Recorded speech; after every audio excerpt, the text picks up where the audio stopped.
Mr. Chair. Be now put. Moana Mackie. Thank you, Mr. Chair. I want to speak to the SOPs on this part, on part one of the bill. And of course, the first SOP is SOP 390 in the name of Nick Smith. And you'll see, Mr. Chair, that this is the bill we're debating. And this is the SOP on the bill we're debating, and the SOP is actually larger than the bill. So, Minister is a little bit of a control freak, had to rewrite the entire bill, but I think it's quite extraordinary the day before that we get landed with this being an SOP on a bill that's actually bigger than the actual bill. So that's why we're so interested in having this debate, Mr. Chair, is because we haven't had a lot of time to actually scrutinise adequately this very, very, very large supplementary order paper on the legislation. I want to speak in support of SOP 398, which is an SOP in the name of my colleague Phil Twyford.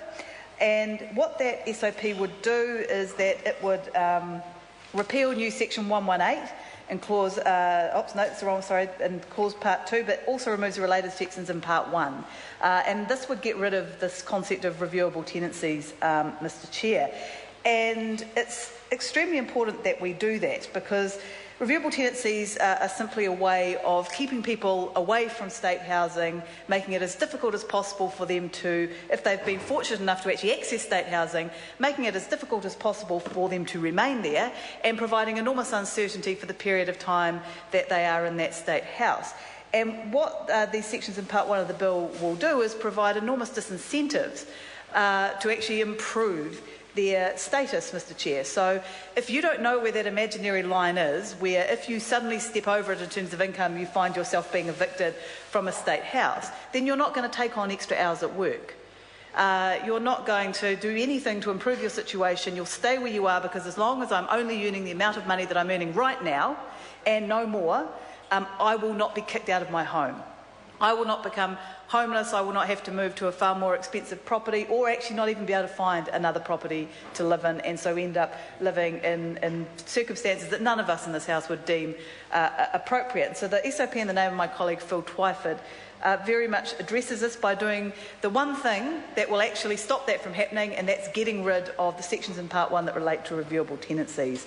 And why this is so important, Mr. Chair, is because not only are we seeing people being evicted from state houses, 5,000 people were cut off the waiting list when categories C and D were moved under this reviewable tenancy policy, and we're now looking at another 3,000 people potentially being evicted from state housing under the changes in part 1 of this bill.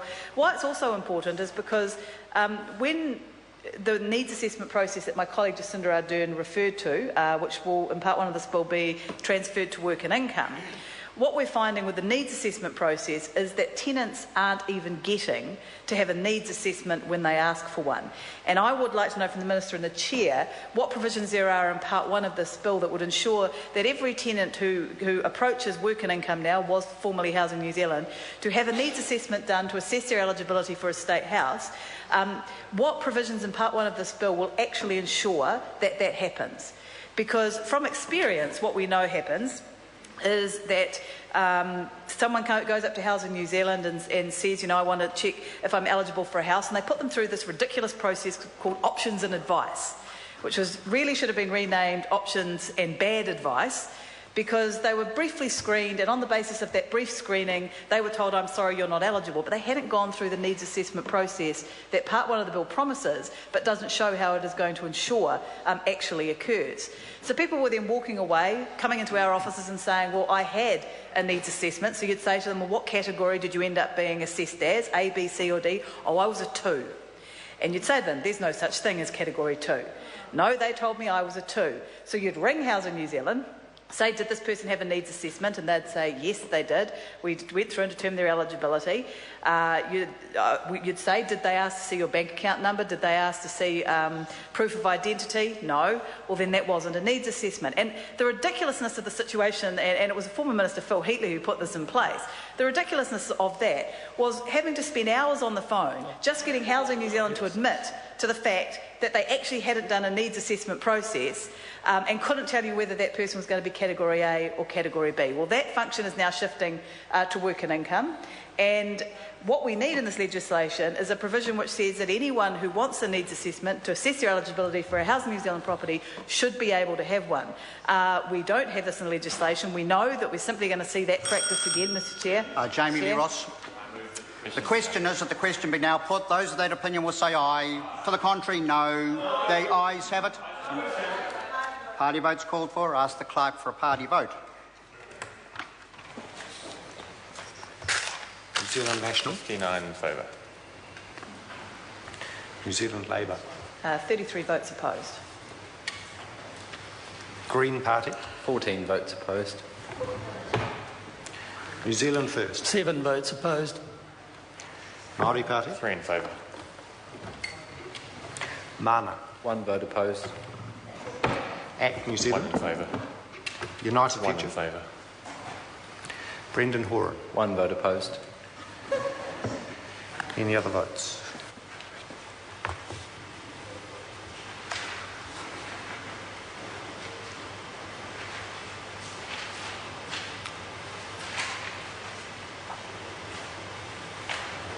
Members, the ayes are 64, the noes are 56. The question will be put. First, we have the Minister's amendments as set out on SOP number 390 and TypeScript amendment to clause 15, new section 64. The question is that the amendments be agreed to. Those of that opinion will say aye. To the contrary, no. The ayes have it. Party votes called for. I'll ask the clerk for a party vote. New Zealand National. 59 in favour. New Zealand Labour. 33 votes opposed. Green Party. 14 votes opposed. New Zealand First. 7 votes opposed. Māori Party. 3 in favour. Mana. 1 vote opposed. ACT New Zealand. 1 in favour. United Future. 1 in favour. Brendan Horan. 1 vote opposed.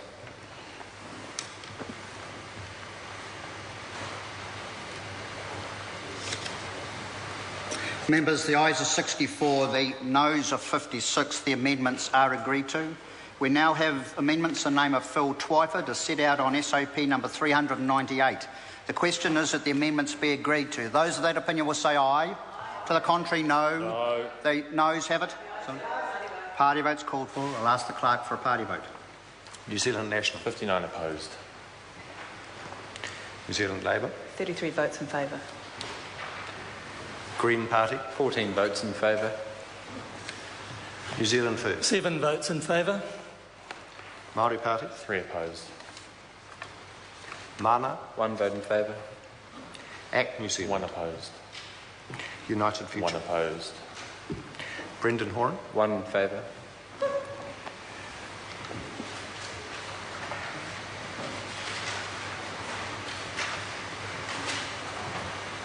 Members, the ayes are 56, the noes are 64. The amendments are not agreed to. The question now is that Part 1 is amended. Stand part. Those of that opinion will say aye. To the contrary, no. The ayes have it. Party votes called for. I'll ask the clerk for a party vote. New Zealand National. 59 in favour. New Zealand Labour. 33 votes opposed. Green Party. 14 votes opposed. New Zealand First. 7 votes opposed. Māori Party. 3 in favour. Mana. 1 vote opposed. ACT New 1 Zealand. in favour. United Future. 1 in favour. Brendan Horan. 1 vote in favour. Sorry, opposed. Sorry.